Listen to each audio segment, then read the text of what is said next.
মহরম উপলক্ষে খুলে দেওয়া হয়েছে হাজারদুয়ারি ঐতিহাসিক ইমামবাড়ার দরজা। বাড়ছে ভিড়, শুরু হয়েছে শোকাহত ও শোভাযাত্রা। আরবি ক্যালেন্ডারের প্রথম মাস মহরম, এবারে 10ই মহরম পড়ছে 27শে জুন। এই মাসের প্রথম 10 দিন মুসলিম সমাজের শোকাহত দিন হিসাবে পালন করা হয়। সেই উপলক্ষে মুর্শিদাবাদের ঐতিহাসিক হাজারদুয়ারি প্রাঙ্গণের সামনেই অবস্থিত ইমামবাড়ার দরজা খুলে দেওয়া হয়েছে সাধারণ মানুষের জন্য। বছরের বাকি সময়গুলো ইমামবাড়ার দরজা বন্ধ থাকলেও কেবলমাত্র মহরমের সময় 1 থেকে 9ই মহরম পর্যন্ত তা খোলা থাকে ধর্মীয় কার্যক্রমের জন্য। এবার 27শে জুন থেকে 5ই জুলাই পর্যন্ত ইমামবাড়ার সাধারণ মানুষের জন্য খোলা থাকবে দরজা। আগামী 6ই জুলাই বন্ধ হয়ে যাবে ইমামবাড়ার দরজা। প্রতি বছরের মধ্যে এবছরও মহরম উপলক্ষে ইমামবাড়াকে কেন্দ্র করে শুরু হয়েছে নানা ধর্মীয় অনুষ্ঠান ও শোক পালনের কার্যক্রম। মহরমের মূল আকর্ষণ হলো জুলুস বা শোভাযাত্রা, যা শহরের বিভিন্ন প্রান্ত থেকে ইমামবাড়ার উদ্দেশ্যে এবং ইমামবাড়া থেকে আমিনগঞ্জ কারবালার দিকে রওনা হয়। এই বছর 1 জুলাই থেকে 6ই জুলাই মোট 5টি জুলুস বেরোবে। শেষ জুলুসটি 6ই জুলাই অনুষ্ঠিত হবে, যা 3 কিলোমিটার দূরে অবস্থিত আমিনগঞ্জ কারবালা প্রাঙ্গণে পৌঁছাবে। শোভাযাত্রায় অংশ নিচ্ছে বহু তাজিয়া বাহক, ধর্মপ্রাণ মানুষ এবং দর্শনার্থীরা। ইতিমধ্যেই হাজারদুয়ারি ও ইমামবাড়া চত্বর সংলগ্ন এলাকায় ভিড় বাড়তে শুরু করেছে। বসেছে মেলা, এসেছে পর্যটক ও ভক্তরা। সব মিলিয়ে মহরম ঘিরে মুর্শিদাবাদে তৈরি হয়েছে এক ধর্মীয় ঐতিহাসিক পরিবেশ।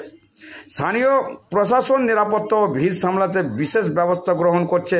পাশাপাশি পর্যটকদের সুবিধার্থে নিয়োজিত রয়েছেন গাইড ও তথ্য কেন্দ্র। মুর্শিদাবাদে মহরম শুধু ধর্মীয় অনুষ্ঠানই নয়, এটি একটি ঐতিহাসিক, সাংস্কৃতিক ও ঐতিহ্য বটে, যা যুগ যুগ ধরে হয়ে আসছে ইতিহাস ও বিশ্বাসের এক মহান বন্ধনে গাঁথা। আমাদের বাড়ি হচ্ছে মুর্শিদাবাদের, এখানেই আমরা বসবাস করি। খুব ছোটোবেলা থেকেই দেখি প্রতি বছরের নেই মহরমের 10-11 দিন আগে মেন গেট সহ টোটাল হাজারদুয়ারি সহ ইমামবাড়াকে পুরো ওপেন করে দেওয়া হয়, সাধারণ মানুষের জন্য উন্মুক্ত করে দেওয়া হয়। তো এবছর তার ব্যতিক্রম না হচ্ছে। আমাদের মুসলিম শিয়া যারা, তারা ইমাম হাসান হোসেনকে শ্রদ্ধা নিবেদনের জন্য আজকের এই মহরমকে বিশেষ দিন হিসাবে তারা যেমন উদযাপন করে, গোটা পৃথিবীর মুসলিম বা ইসলাম ধর্মাবলম্বী প্রত্যেক মানুষই এই মহরমকে অতি উৎসাহের সঙ্গে পালন করে থাকে। এটা অ্যাকচুয়ালি দুঃখেরও দিন।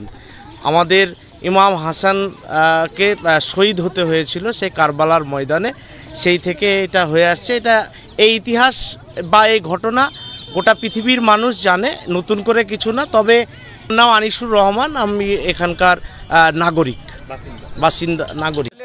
আমি মুর্শিদাবাদ থেকে এসেছি, খড়গ্রাম থানা। না, আমি এইখানে অনেকবারই এসেছি, হাজারবারই হয়ে যাবে, হাজারবারই হয়ে যাবে, তারও বেশি হয়তো কম হবে না। আজকে এলাম যে এই মহরম উপলক্ষে ইমামবাড়া তারপর হাজারদুয়ারিতে কোনো রকম টিকিট লাগে না, বাইক নিয়ে ঢুকানো হয়, তার জন্য এই মেলা বসেছে, তার জন্য এলাম। নাম সম্রাট। ঠিক আছে, তোমরা কোথা থেকে এসেছো? আমরা পলাশি থেকে এসেছি। প্রতি বছরই আসো না এই বছর? হ্যাঁ, আসি প্রতি বছরেই। আচ্ছা, কি উপলক্ষে আজকে এলে?